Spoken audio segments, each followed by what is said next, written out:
To avoid distraction, some people turn on Do Not Disturb or even put their phone on airplane mode. But for me, I took it a step further. I actually flew to another continent to do monk mode. Okay, but why?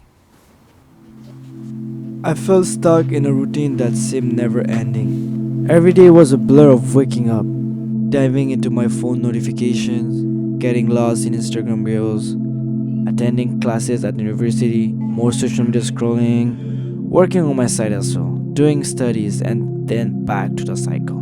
Again and again and again. I want to be free from this. But how?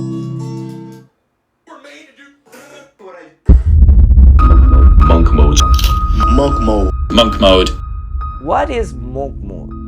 Monk mode is about self-reflection and improvement in a deeply focused environment. It's when you confess your shortcoming to yourself and figure out how to fix it. In monk mode, you decide to act like a monk. That means you choose to be alone and work really hard to stick to your goals.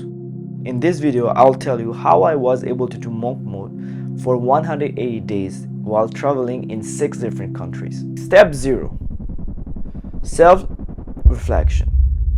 Everything starts when you accept your weakness. You look at yourself and see what you are not good at, but you want to improve. So you list all your problems and you take responsibility of your action. And this can be hard because it's hard to be accountable of your own action. But when you can do that, you can move on to the next step and start working on yourself. So you had your self-reflection and now you want to be better. But why? Step 1. Mindset and intention setting. Basically your why. So what are the main reasons driving you forward? If your reason isn't powerful enough, everything will crumble. Your why is your foundation. See, in today's world, everyone wants your attention. Back in 1971, a psychologist and economist named Hybrid Simon said, "A wealth of information creates a poverty of attention." If they have your attention, they can get into your pocket. Basically, they can have your money. So, you need to be smart and choose carefully where you put your attention.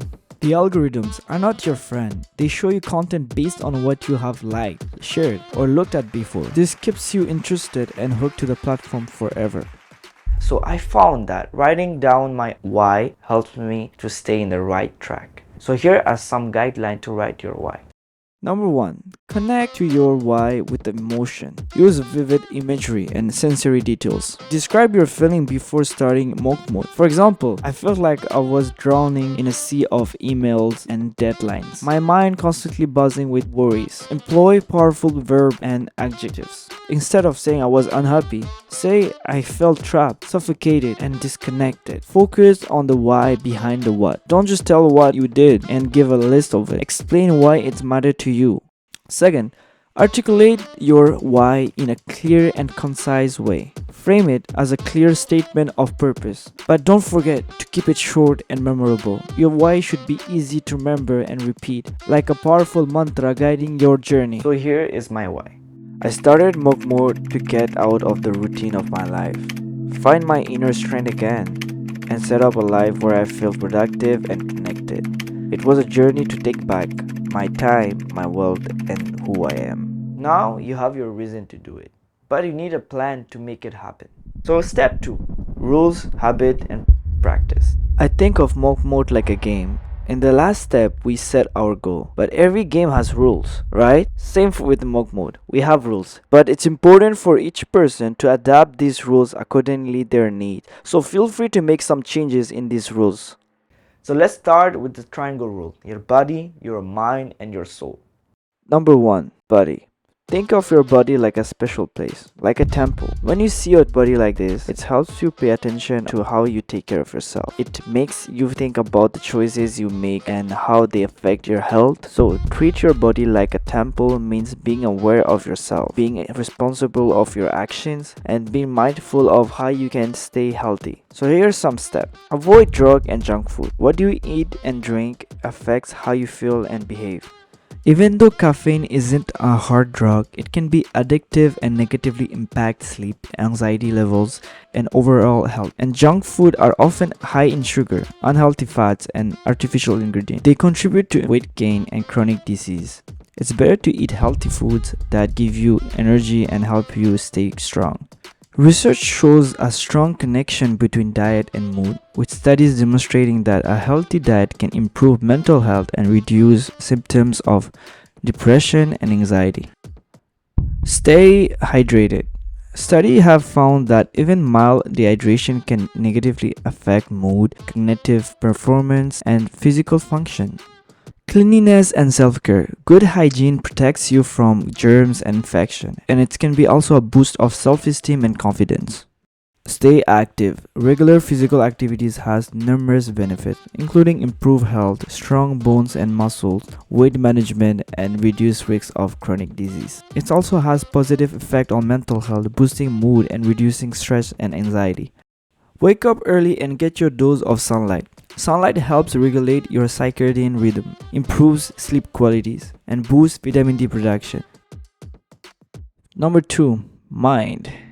Mind is about taking care of your mental health and focus. This part is about habits that helps you think clearly, stay focused, and feel more emotionally stable. It includes reducing time on screen and using media in a more thoughtful way. So you have to break free from the digital grip. That's mean no social media, because it can take a lot of your time and make you feel really tired. Big companies are always trying to get you spend more time on their website with algorithms designed to keep you scrolling. This constant stimulation can lead to anxiety, fear of missing out, and a distorted sense of reality. So here is the cost. On average, people all over the world spend about 2 hours and 23 minutes on social media each day. That's a total of around 870 hours every year. It's like spending 37 days every year just scrolling through social media. If your time is worth $10 per hour, you're losing 8,700 a year just watching social media. But if you value your time at $100 per hour, then you're losing $87,000 per year on social media.